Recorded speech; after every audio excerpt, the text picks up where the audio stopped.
sector levies, including the Road Fund Levy, Energy Fund Levy, Price Stabilization and Recovery Levy, Public Lighting Levy, and National Electrification Levy will remain to support the achievement of their intended objectives.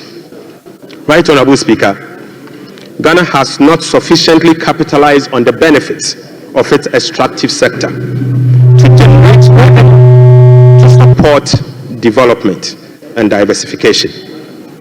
We have failed to leverage our natural wealth by capturing its rent and channeling it towards productive infrastructure and human capital. Natural resource rent, which is the difference between the revenue of a commodity and the average cost of producing that commodity, is about 14% of GDP in the case of Ghana. However, Mr. Speaker, revenue from extractive industry is around 1.5% of GDP only. This is because, as a country, we have failed to fully capture the economic rent of our natural resources. Mr. Speaker, whereas global gold prices have seen some significant increase in recent times, Ghana has not been able to take full advantage of the development. Subsequently, Mr. Speaker, we are proposing to increase the Growth and Sustainability Levy from 1% on gross production of mining companies to 3% to enable the nation to have its fair share of the windfall. Mr. Speaker, we also propose to extend the sunset clause to 2028. Mr. Speaker, we also propose to extend the sunset clause of the special import levy to 2028. Mr. Speaker, Ghanaians and this Honorable House will recall that road tolls on public roads were zero rated in the year 2022. Demand for construction and improvement of road infrastructure continues to increase, even as substantial arrests and claims in the road sector remains.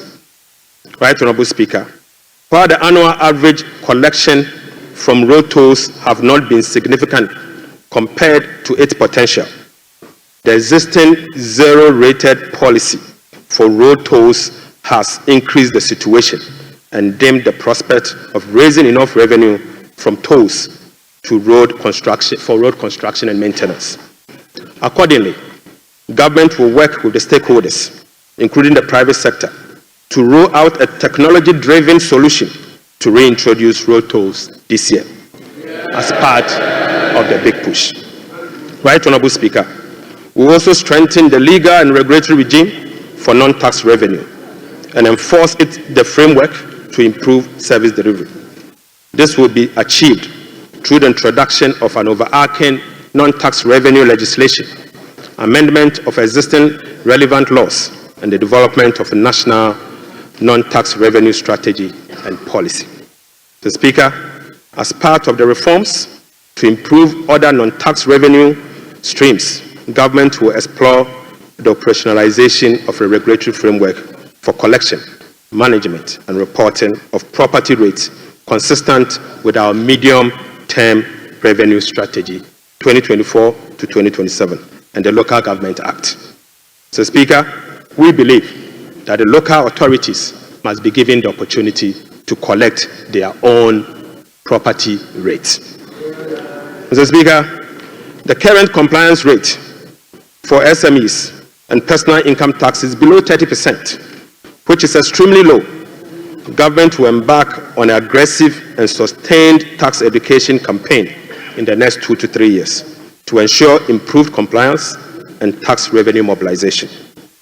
We will also institute a quarterly dialogue on tax issues among the Ghana Revenue Authority, Ministry of Finance, and the business community to ensure that issues affecting businesses are addressed promptly.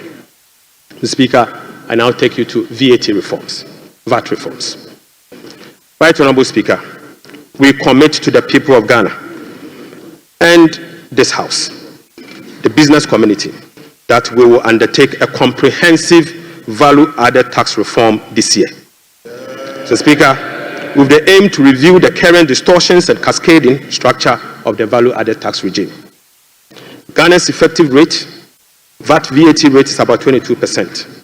This is obviously because the 2.5% Get Fund levy, the National Health Insurance levy of 2.5%, and the COVID levy are well added to the base for a final determination of what is due for VAT purposes.